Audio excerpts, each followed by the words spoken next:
Is vaping really as harmless as it seems? Or is there more to the story? Vaping has been on the rise for years, and it's easy to see why.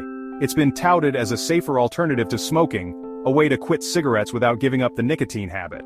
And let's be real, who wouldn't want to ditch the nasty smell, the stained fingers, and the constant worrying about lung cancer? Vaping seems like a dream come true, a way to get your nicotine fix without all the harmful consequences. But is it really too good to be true? Today, we're going to explore the world of vaping and ask the question, is vaping really as safe as we think it is? The appeal of vaping is undeniable. It's seen as a modern, sleek alternative to traditional cigarettes. And with flavors like bubblegum and strawberry, it's no wonder vaping has become so popular among young people. But despite its popularity, there's still a lot we don't know about vaping, and that's what we're going to dive into today. In the early 2000s, vaping was a relatively unknown concept. It was mostly practiced by a small group of enthusiasts who saw it as a way to quit smoking. Fast forward to today, and vaping has become a multi-billion-dollar industry. So how did we get here? Let's take a brief look at the history of vaping. The first e-cigarette was invented in China in 2003.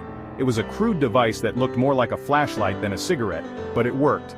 The idea caught on, and soon, e-cigarettes were being manufactured and sold all over the world. Over the years, the technology improved and vaping devices became more sophisticated. Today, we have vape pens that can fit in the palm of your hand, and vape mods that can produce massive clouds of vapor. When you think of vaping, you probably think of a teenager taking a hit from a Juul in a high school bathroom. And that's not far off. Vaping has become incredibly popular among young people. According to a recent study, over 25% of high school students have tried vaping at least once. That's a staggering number, and it raises a lot of questions about why vaping has become so appealing to young people. One reason vaping has become so popular is because of its marketing. Vaping companies have been accused of using tactics similar to those used by Big Tobacco in the 90s, targeting young people, using catchy slogans, and downplaying the risks. And it's worked. Vaping has become a cultural phenomenon with its own language, its own fashion, and its own social media influencers. But vaping companies don't just target young people, they also claim to be helping smokers quit. And that's a big deal. Smoking is one of the leading causes of preventable death in the world. And if vaping can really help people quit, then that's a game changer. But is it really that simple? When you talk to vapers, you'll often hear the same thing: vaping helped me quit smoking, and that's great. But there's a problem. We don't really know if vaping is safe in the long term. We don't know what the effects of inhaling nicotine vapor are, or what the effects of inhaling all the other chemicals found in e-liquids are. And that's a big concern. The vaping industry is largely unregulated, which means that vaping companies can pretty much do whatever they want. They can add whatever chemicals they want to their e-liquids, and they can make whatever claims they want about their products. And that's a recipe for disaster. We've seen this before. We've seen how the tobacco industry lied about the dangers of smoking and how they targeted vulnerable populations, and it looks like the vaping industry is doing the same thing. They're using the same tactics, making the same claims, and targeting the same people. So, what do we really know about the risks of vaping? The truth is, we don't know that much. There have been some studies, but they're often contradictory, and they're often funded by the vaping industry itself. But we do know that vaping has been linked to all sorts of health problems, from popcorn lung to seizures. The FDA has been trying to regulate the vaping industry, but it's an uphill battle. The vaping industry is massive, and it's got a lot of money and influence. And that makes it hard to get the truth about vaping out there.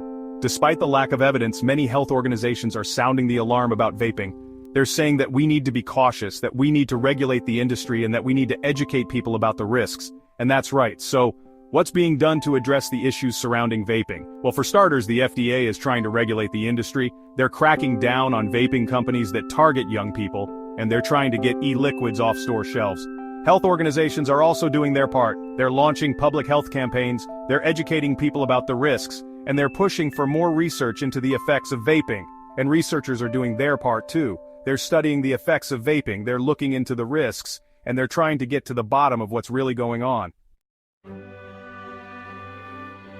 So what's the bottom line? Vaping is not as harmless as it seems. It's a complex issue, with a lot of unknowns and a lot of risks. And that's why it's so important to be informed, to do your research, and to make informed choices. If you're a vapor, or if you're considering vaping, take the time to learn about the risks. Look into the studies, talk to your doctor, and think about what you're really getting into. And if you're a non-vapor, take the time to learn about the issues surrounding vaping. Educate yourself, educate your friends, and demand more research into the effects of vaping. Thanks for watching, and we'll see you in the next video. If you want to learn more about vaping, or if you want to learn more about smoking cessation, check out our other videos. And don't forget to hit that like button, and subscribe to our channel.